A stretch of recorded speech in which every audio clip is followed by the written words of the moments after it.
Tech giants will be held accountable for online trolls under sweeping new laws. The changes, if they're passed through Parliament, will give Australian courts the power to order social media giants to identify perpetrators or risk facing large defamation payouts. Liberal Senator Sarah Henderson joins me now live from Canberra. Thanks so much for your time. Can you just explain, Senator, what happened to you and how would these new laws have helped? Well, Laura, good morning, and I want to congratulate the Prime Minister and the Attorney-General on these world-leading laws, which will make an enormous difference to so many Australians who suffer from the trolls, the bigots, the cowards who hide behind anonymous social media accounts. So in my case, I've basically been stalked for the last 4 to 5 years. Since 2016, there's been an anonymous social media account which has been run by my Labor opponents. Regrettably, I have to say, there's evidence that Libby Coker was directly or indirectly involved in one of the accounts. And it's now got to the stage where I commenced defamation proceedings. I couldn't identify the owner of the account. Victoria Police, in fact, have been investigating. Twitter has refused to respond to a warrant from the police asking that Twitter identify the owners of these accounts. And in fact, the police even went to the International Crime Compliance Division of the Attorney-General's Department to try and get some cooperation from Twitter from the United States, and still failed. So my case is an example of where the social media platforms have allowed these cowards, these abusers, these trolls to do their heinous work, and I'm very, very pleased that we are going to see these trolls unmasked under these new laws. So you've identified Libby Coker as someone involved potentially in this activity. Isn't that information enough? So there's compelling evidence that she has some indirect or direct control of one of the accounts, and that's because we did a debate back in 2016. Something appeared on one of these accounts and another person said to Libby, well, look, Libby, this is terrible what you're saying about Sarah, or someone saying, this needs to go. And within a couple of minutes, that particular post on Twitter was removed. So I've raised in the Parliament that there is compelling evidence that this has been run by my Labor opponents and that Libby Coker does know something about this. But more broadly, this is now more serious.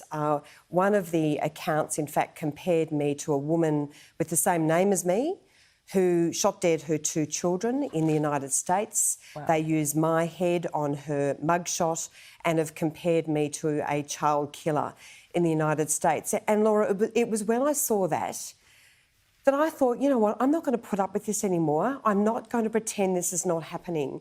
This caused me such distress that I basically initiated a police action.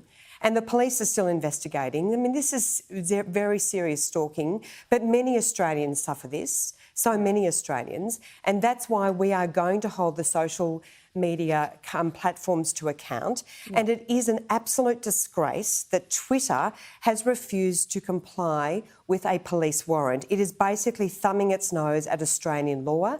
And today I am calling on Twitter again to comply with the police warrant so that the police can identify who are the people behind these anonymous trolling accounts.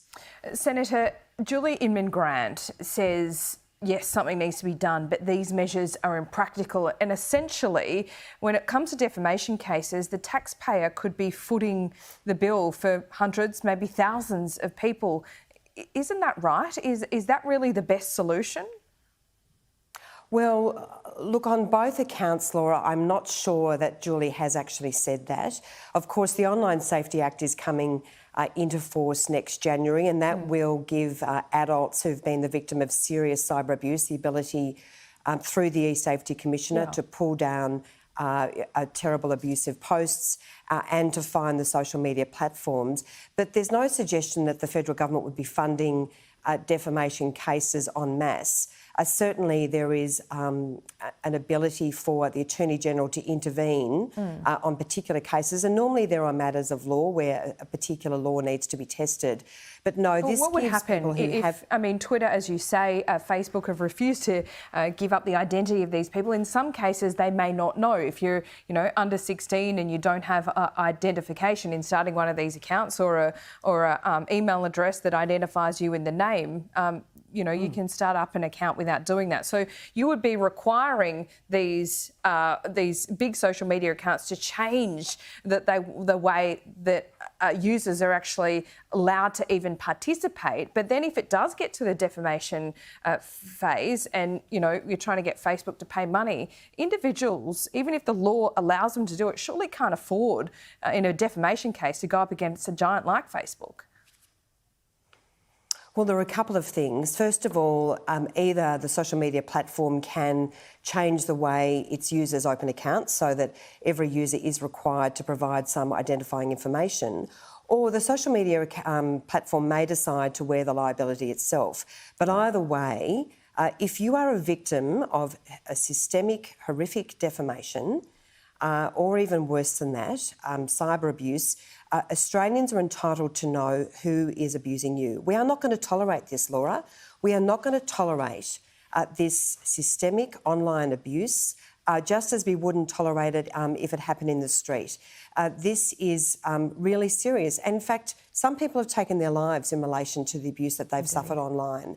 So I am incredibly proud, Laura, that the Prime Minister and the Attorney-General and our government is taking this strong stand and saying to these tech giants, OK, you can operate here in Australia, but you are not going to allow the abusers and the trolls and the bigots and the bullies to hide behind your social media platform and cause so much grief and so much harm to Australians.